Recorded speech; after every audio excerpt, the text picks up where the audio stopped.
I look at myself in the mirror. I know that I was christened Clementine, so it would make sense if people called me Clem, or come to think of it, Clementine, since that's my name, but they don't. People call me Tish. I guess that makes sense.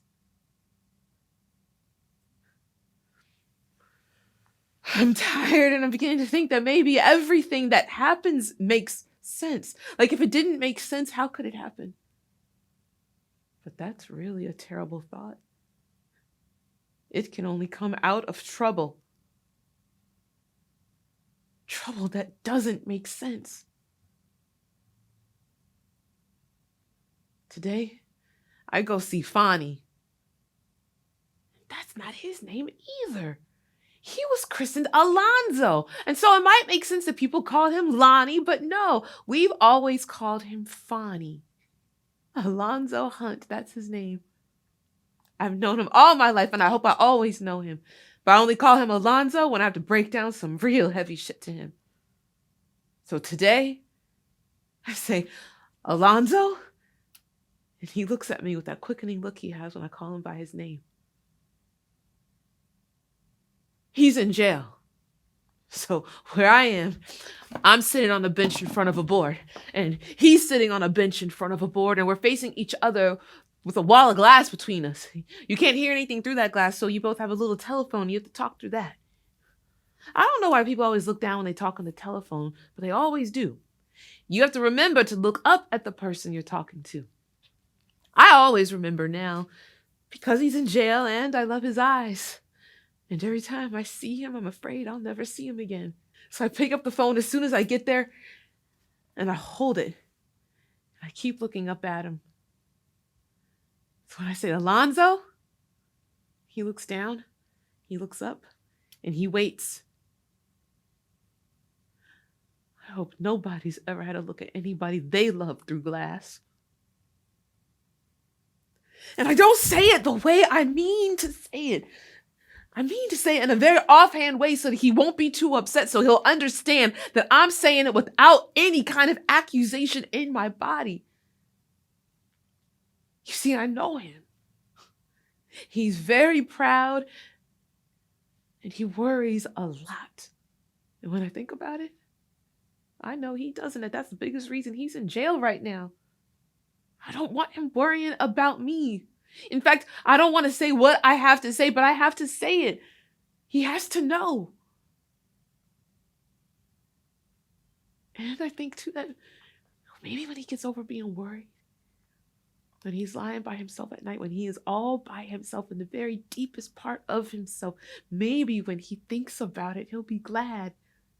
And that might help him.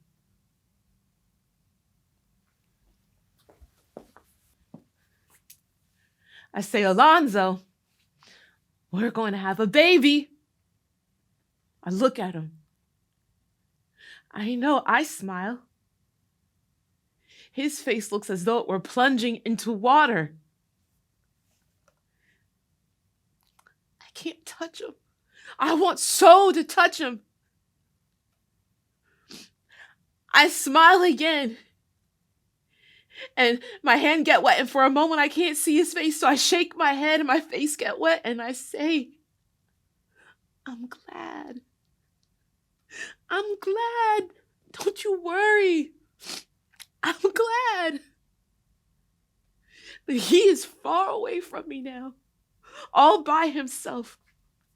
I can see it flash across his face. My baby? I knew he would think that. And I don't mean that he doubts me, but a man thinks that.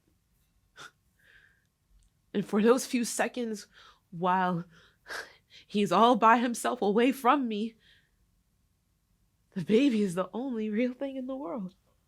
I should have said already, we're not married. That means more to him than it does to me, but I can understand how he feels.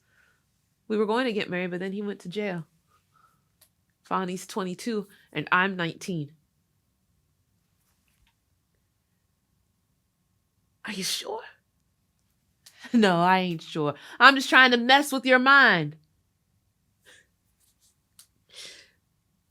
what we gonna do? Well, we ain't gonna drown it, so we'll have to raise it.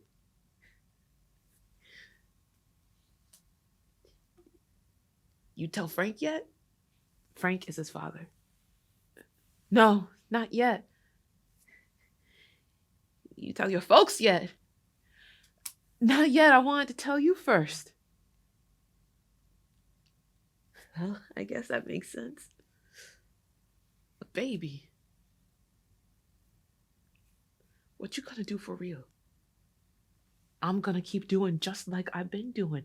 I'll work up until just about the last month and you ain't got to worry. Besides, we'll have you out of here before then. You sure about that? Of course I'm sure about that. I'm always sure about that. The man comes up from behind him and it's time to go. Fonny smiles and raises his fist like always. He stands up and he turns around and the door closes behind him.